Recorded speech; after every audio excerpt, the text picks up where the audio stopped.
sa may harap sa lumang upuang kahoy, nakaupo ng tahimik, maghapon at magdamag.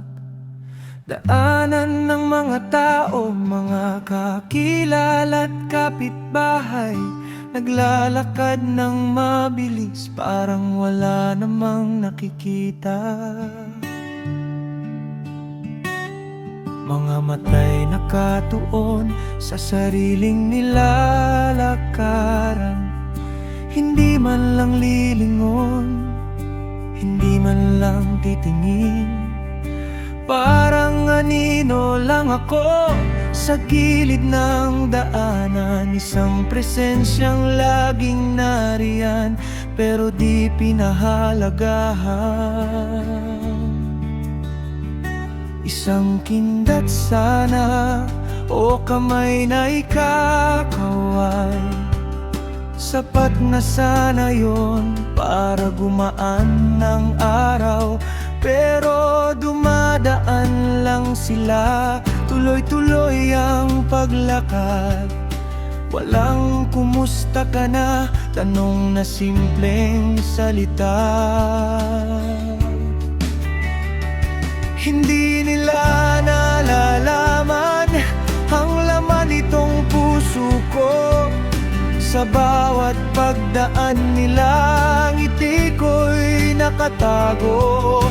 Mahal ko silang lahat kahit walang pakialam.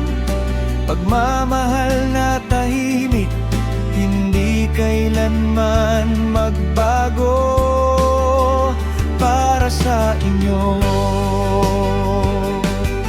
At sa isip ko'y laging umikot ang pangarap, balang araw makakatulong din ako sa abot ng makakaya.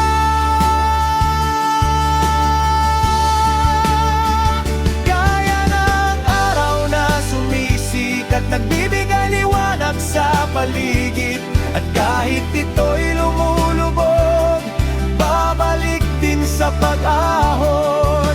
Hindi nawawala, nagpapahinga lamang sandali. Ganon din ang buhay ko, naghihintay, nangangarap, nananatili.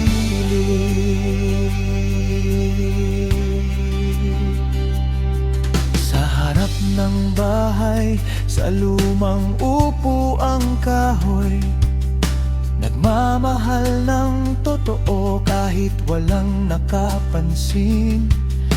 Minsan napapaisip kung ano bang kulang, bakit ang kanilang tingin ay laging nakalaylay. Hindi masama ang loob ko, hindi nagtatampot, nagagalit, dahil alam ko ang katotohanan, may panahong nakalaan. Ang bawat pagdaan nila ay kwento ng buhay din naman, abala sa sariling pasanin, hindi masamang ugali. Kaya't nandito pa rin, nakatingin, naghihintay sa simpleng pagkilala. Kahit maliit lang, sapat na. Hindi kailangang magsalita, hindi kailangang humarap. Minsan sapat na ang malaman na naroon ka sa kanilang isip.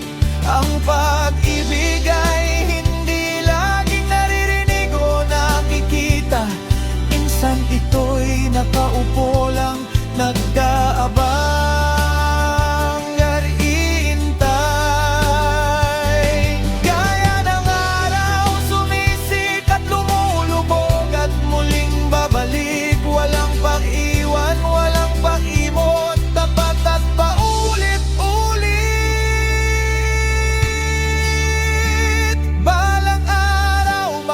Katulong din ako sa abot ng makakaya.